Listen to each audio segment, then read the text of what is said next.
एक गांव में हरिया नाम का एक व्यक्ति रहता था। वह बहुत ही गरीब था और एक छोटे से घर में अकेले रहता था। वो मिट्टी के खिलौने बनाया करता था, पर उसके खिलौने इतने अच्छे नहीं होते थे। पूरे दिन में वो बड़ी मुश्किल से एक दो खिलौने ही बेच पाता था। खिलौने बेचकर वो इतना भी नहीं कमा पाता था कि पेट भरकर खाना भी खा सके।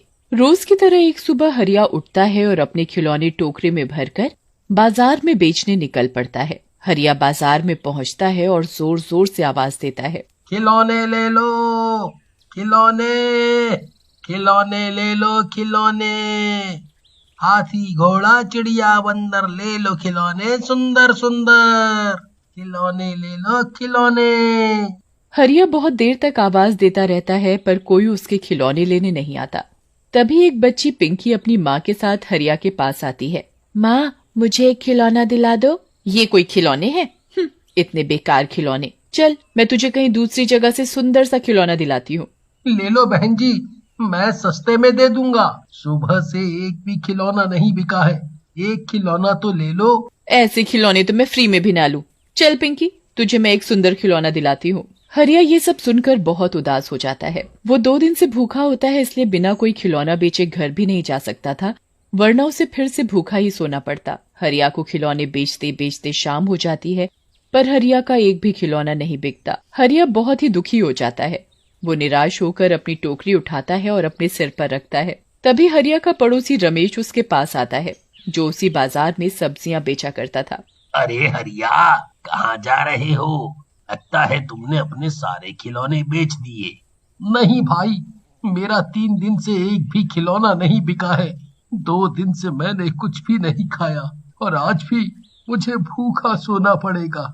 ये तो बहुत ही दुख की बात है हरिया।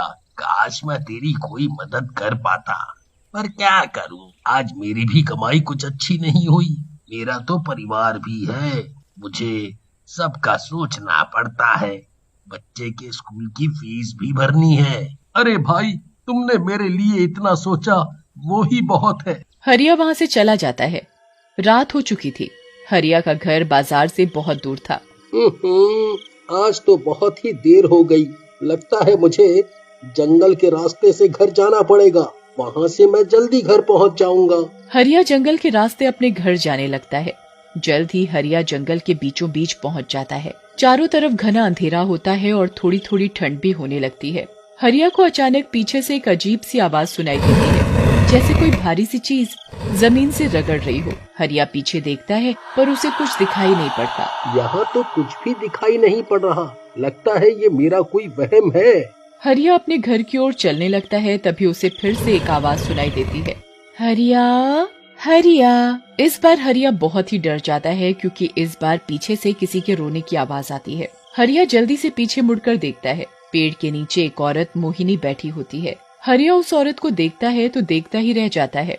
वो औरत बहुत ही सुंदर थी। कौन हो तुम? यहाँ इतनी रात में अकेली क्या कर रही हो? मेरा नाम मोहिनी है। मैं पास ही के एक गाँव में रहती हूँ। मेरा इस दुनिया में कोई नहीं है। मैं अपनी मौसी के साथ रहती हूँ। मेरी मौसी मुझसे बहुत काम करवाती है और बहुत मारती है। वो मुझे कुछ खाने को भी नहीं देती, इसीलिए मैं परेशान होकर इस गांव में रहने आ गई। क्या तुम मुझे अपने साथ अपने घर ले जा सकते हो? तुम जो बोलोगे मैं वो काम करूँगी। मैं तुम्हें अपने घर नहीं ले जा सकता। मेरे खुद के ही खाने के लिए घर में कुछ नहीं है। मैं तुम्हें कहाँ से खिलाऊंगा? मैं तुम्हारे ऊपर बोझ नहीं बनूंगी। मुझे बस घर में रहने के लिए थोड़ी सी जगह चाहिए। हरिया को उस औरत पर तरस आ जाता है और वो उसे अपने घर ले जाने के लिए तैयार हो जाता है। दोनों घर की ओर निकल पड़ते हैं। अचानक से हरिया के सर पर रखी इतनी भारी टोकरी बहुत ही हल्की हो जाती है, जैसे मानो उसमें मिट्टी के खिलौने नहीं बल्कि रुई भरी हो। हरिया को कुछ समझ नहीं आता। मुझे इतना ज्यादा बोझ उठाने की ऐसी आदत हो गई है कि अब तो बोझ भी बोझ जैसा नहीं लगता। कुछ ही देर में दोनों घर पहुंच जाते हैं। मोहिनी, ये है मेरा छोटा सा घर। तुम्हें जहाँ ठीक लगे तुम सो सकती हो। ठीक है, मैं उसके पहले आपके लिए कुछ खाने का बना देती हूँ। मुझे भी बहुत भूख लगी है। भूख तो मुझे भी बहुत तेज लगी है, पर घर में कुछ भी खाने को नहीं है। अरे, मैं अभी रसोई में जाकर देखती हूँ, क्या पता कुछ बचा पड़ा हो। मोहिनी रसोई में जाती है और आटे का डिब्बा खोलती है। अरे, इसमें तो इतना सारा आटा है और आप बोल रहे थे कि घर में कुछ खाने को नहीं है। हरिया मोहिनी की बात सुनकर जल्दी से रसोई में आता है। वो आटे से भरा डब्बा देखकर हैरान हो जाता है। घर में खाने के लिए कुछ भी नहीं था, ऐसा कैसे हो सकता है? हरिया तभी दूसरा डब्बा खोलता है तो उसे उसमें बहुत सारा गुड़ दिखता है। हरिया बहुत हैरान हो जाता है, पर वो इतना भूखा होता है कि इस बात पर ज्यादा ध्यान नहीं देता। मोहिनी जल्दी से रोटियां बना देती है और दोनों मिलकर रोटी और गुड़ खाकर सो जाते हैं। मोहिनी आधी रात को उठती है और बाहर आंगन में जाती है और एक चुड़ैल में बदल जाती है, पर वो एक अच्छी चुड़ैल होती है। वो अपने जादू से बहुत ही सुंदर खिलौने पल भर में ही बना देती है और अंदर जाकर सो जाती है। सुबह हरिया उठता है और अपने खिलौने से भरी टोकरी उठाने के लिए आंगन में जाता है। इस बार तो हरिया को अपनी आंखों पर विश्वास ही नहीं होता। उस टोकरी में बहुत ही सुंदर खिलौने दिखते हैं। वो खिलौने इतने सुंदर होते हैं कि हरिया ने कभी इतने सुंदर खिलौने नहीं देखे थे। हरिया को ये सब एक सपने जैसा लगता है। तभी वहाँ मोहिनी आ जाती। कैसे लगे आपको मेरे बनाए खिलौने? क्या ये खिलौने तुमने बनाए हैं? इतने सुंदर खिलौने तुमने कैसे बनाए? मेरे बाबूजी भी खिलौने बनाया करते थे, मैंने उनसे ही ये खिलौने बनाना सीखा था। तुमने बहुत ही सुंदर खिलौने बनाए हैं। चलो मैं इनको बाजार में बेचने जाता हूँ, तुम घर पर रहना और अपना ध्यान रखना। हरिया अपनी टोकरी उठाकर बाजार में बेचने चला जाता है। बाजार में सब हरिया के खिलौने देखकर हैरान थे। अरे हरिया, तू इतने सुंदर खिलौने कैसे बनाने लगा? कल तक तो तेरे खिलौने इतने सुंदर न थे, रातों रात ऐसा क्या जादू हो गया कि तू इतने सुंदर खिलौने बनाने लगा? बस भाई, सब भगवान की कृपा है। जल्द ही हरिया के आसपास भीड़ लग जाती है। हर कोई हरिया के खिलौने खरीदना चाहता था। कुछ ही देर में हरिया के सारे खिलौने बिक जाते हैं। हरिया बहुत खुश हो जाता है। इतने खिलौने तो उसने कभी नहीं बेचे थे। अब उसके पास पूरे महीने भर के राशन खरीदने के पैसे थे। हरिया जल्दी से राशन की दुकान में जाता है और वहाँ से राशन खरीद कर सीधा अपने घर जाता है। मोहिनी, मोहिनी, जल्दी बाहर आओ। देखो मैं कितना सारा सामान लाया हूँ। आज तो तुम्हारे बनाए सारे खिलौने बिक गए। मैं बहुत खुश हूँ। समझ नहीं आ रहा कि तुम्हारा कैसे धन्यवाद करूँ। आपने भी तो मुझे इस घर में जगह दी है, मेरा भी कुछ फर्ज बनता है। चलो अब ज्यादा मत सोचो, मैं कल के लिए और खिलौने बना दूंगी और आप उन्हें बाजार में बेच देना।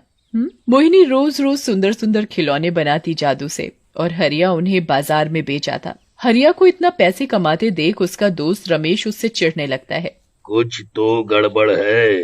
हरिया अचानक कितने सुंदर खिलौने कैसे बना सकता है? मुझे इसका पता लगाना होगा। रमेश हरिया के पीछे पीछे उसके घर पहुंच जाता है और उसके घर के पीछे जाकर छुप जाता है। वो हरिया पर नजर रखता है कि कैसे हरिया इतने सुंदर खिलौने बनाता है। रात हो जाती है, पर हरिया बाहर आंगन में ही बैठा रहता है और ठंड में हाथ सेक रहा होता है। इतनी रात हो गई, आखिर ये हरिया खिलौने कब बनाता है? तभी घर के अंदर से मोहिनी बाहर आती है। खाना बन गया है, चलो अंदर चलकर खाना खा लो, ठंड भी बहुत हो गई है। रमेश उस औरत को देखकर हैरान हो जाता है। अरे हरिया की तो अभी तक शादी भी नहीं हुई, तो फिर ये औरत कौन है? मुझे इस पर नजर रखनी होगी, चाहे मुझे आज यहाँ पूरी रात ठंड में ही क्यों ना खड़ा होना पड़े। रमेश हरिया के कमरे की खिड़की पर जाकर खड़ा हो जाता है। वो अंदर देखता है तो हरिया ऊपर अपने बिस्तर पर सो रहा होता है और वो औरत नीचे जमीन पर सो रही होती है। इंतजार करते करते बहुत रात हो जाती है। तभी अचानक रमेश देखता है कि मोहिनी उठकर आंगन में जा रही है। रमेश उसका पीछा करता है और चुपके से उस पर नजर रखता है। मोहिनी एक चुड़ैल के रूप में बदल जाती है। वो जादू से बहुत सुंदर सुंदर खिलौने पल भर में ही बना देती है। रमेश ये सब देखकर हैरान हो जाता है। वो डर के मारे कांपने लगता है और वहाँ से भाग जाता है। वो सुबह उठकर पूरे गांव में ये बात फैला देता है कि हरिया के साथ एक चुड़ैल रहती है। सब लोग हरिया के घर एक बाबा को लेकर पहुँच जाते हैं और जोर जोर से चिल्लाने लगते हैं। हरिया, चल बाहर निकल, हमें सब पता चल चुका है।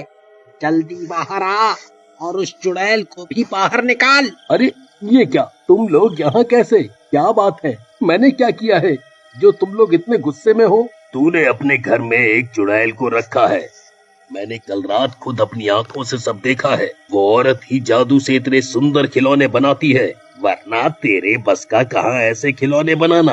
अरे भाई, तुम ये कैसी बातें कर रहे हो? वो औरत तो बेचारी अपने घर से बहुत दुखी थी और उसका इस दुनिया में कोई नहीं। बेचारी एक रात जंगल में बैठी रो रही थी, तो मैंने उसकी मदद करने के लिए उसे अपने घर में जगह दे दी। वो कोई चुड़ैल नहीं है, वो तो बहुत अच्छी औरत है। वो चुड़ैल है या कोई मासूम औरत, उसका पता मैं लगा लूंगा। तू बस उसे बाहर लेकर आ। जैसा आप कहें। रमेश मोहिनी को आवाज देता है। मोहिनी, जरा बाहर आओ। देखो ये लोग तुम्हारे बारे में क्या क्या बोल रहे हैं। मोहिनी तुरंत बाहर आती है। क्या हुआ? सच सच बता, तू कौन है? मेरा नाम मोहिनी है, मैं पास के गांव से आई हूँ। झूठ मत बोल। रमेश ने कल अपनी आंखों से तुझे चुड़ैल बनते देखा है। चुड़ैल? नहीं तो मैं कोई चुड़ैल नहीं हूँ। मैं अभी तेरे ऊपर गंगा जल डालता हूँ और तेरा असली रूप अभी सबके सामने आ जाएगा। साधु अपने ठेले से गंगा जल निकालता है और मोहिनी के ऊपर छिड़क देता है। नहीं नहीं, मेरे ऊपर ये गंगा जल मत डालो, मुझे बहुत जलन हो रही है। मोहिनी जल्द ही एक चुड़ैल में बदल जाती है। हरिया और बाकी लोग उसे देखकर बहुत डर जाते हैं। मैं सब सच सच बताती हूँ, मैं कोई चुड़ैल नहीं हूँ। दरअसल मुझ पर एक चुड़ैल ने जादू किया था, जिससे मैं भी एक चुड़ैल जैसी बन गई। पर मेरे हाथ पर ये काला निशान दे दिया, जो सिर्फ एक चुड़ैल के हाथ में ही होता है। और मैं तभी इस जादू से मुक्त हो सकती हूँ जब मेरी शादी होगी और ये दाग भी गायब हो जाएगा। ये दाग चुड़ैल के हाथ में होता है, ये बात तो सच है। पर तेरी शादी के बाद तू चुड़ैल नहीं रहेगी, इस बात पर हम कैसे यकीन कर सकते हैं? कोई भी उस चुड़ैल की बात पर यकीन नहीं करता और सब मोहिनी को जलाने के लिए बोलने लगते हैं। किसी को इस बात पर यकीन हो या ना हो, पर मुझे तुम पर पूरा यकीन है। मैं तुमसे शादी करूंगा। हरिया मोहिनी से शादी कर लेता है और अचानक मोहिनी के हाथ से काला दाग गायब हो जाता है। ये औरत बिल्कुल सच बोल रही थी। अब किसी को मोहिनी से डरने की जरूरत नहीं। अब ये भी बिल्कुल हमारी जैसी है। हरिया और मोहिनी खुशी खुशी घर चले जाते हैं और अपना जीवन अच्छे से व्यतीत करते हैं।